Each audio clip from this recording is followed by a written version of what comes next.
Hello, lovely viewers. Welcome once again to your favorite cooking channel. This is Cooking with Abba. For all the new viewers, you're most welcome. Today, I'm sharing one special rice recipe, waakye. And I've done waakye like two types on my channel. I've done the one where you cook the beans from start. One, you just pre-cook your beans and you go with it. I've done one with coconut milk or coconut base in there. I've done one which doesn't use a coconut, and they are all beginners guide to making waakye.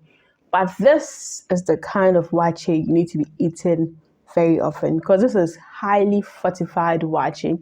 And this waakye I'm going to do it two ways. I'm going to give you using the regular white rice, the jasmine rice, or you could just use the brown rice. And I'm going to do all of them in this video for you to see that the result is going to be the same, although the nutritious balance in there would vary slightly because the brown rice or the less polished rice is always healthier than the white or polished rice. But what you need to know is that red beans naturally is very hard. So you need to make sure that before you start your waakye, you pre-cook it and then make sure that it softens perfectly before you continue. And I wash all my ingredients. So I wash the beans up and then I wash the waakye leaves as well. Waakye leaves is sorghum leaves, yes. And this kind of colored leaves and stuff, we always add more health benefits. Actually, that's how come in Ghana most of us live long, like the sopolo from the hibiscus, the leaves, those colored stuff, they're always good. Like the naturally colored stuff, like beetroot and all those ones, they are always way healthier. So yes, I always pre-cook that to make sure that the beans is well soft before I even go in to add in the waakye leaves.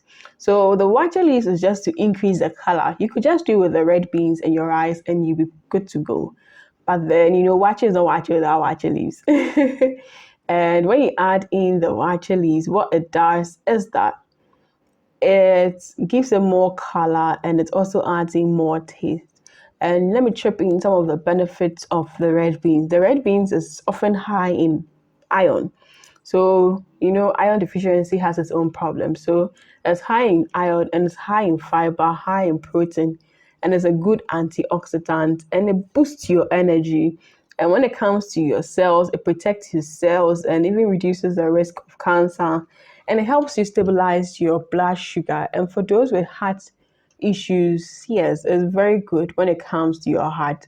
And some also believe because it's shaped like the kidney beans, it's also good for your kidney. But then these are some of the health benefits of your red-eyed beans you should know about. So once that is done, I just take out my leaves and I add in my salt in there. Whenever you're cooking beans, you make sure that you don't add in salt early because salt is going to waste your time when you're cooking it. It's going to make it harden up early. So once that goes in, I close it up a bit and then I just, wash my rice. I always say wash your rice too. No matter what it is, whether it's plain rice, whatever rice, please make sure you wash your rice perfectly well before you go to use it. So I washed the plain rice and I washed the brown rice because I told you in this recipe I was using both brown rice and then the white rice. But I think ultimately the brown rice gives you more health benefits. But I use the local brown rice, which takes a little bit of water in there. So I've already told you about rice a lot on this channel, and I have a lot of rice recipes here.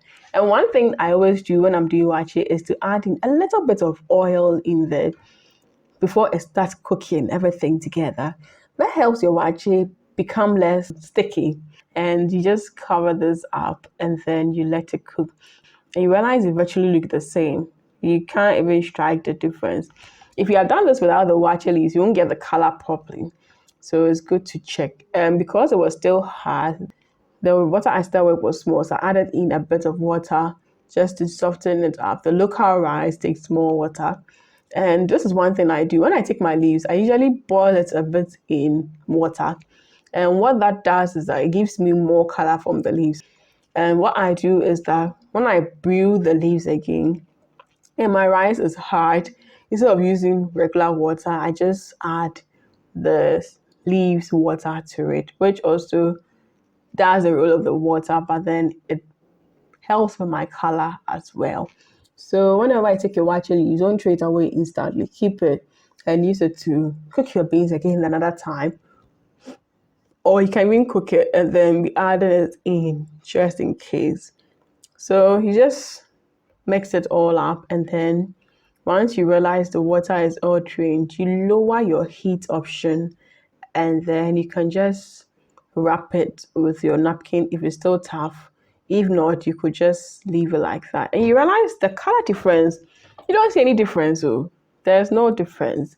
And if you want your waakye like 111, like in this recipe, you just need to use less water. But if you want it clumsy and soft, you could just add in more water. And that's about our red-eyed fortified waakye. So do try this out. Give me your feedback. Honestly, I like this type of waakye more because it's tastier and it doesn't taste like the regular ordinary ones. You see, sometimes when you do this twist, you get more like healthy stuff, you get more taste, more preference. So yeah, do try this recipe at home. Give me your feedback. And of course, lots of love for my team and I as always. We love you.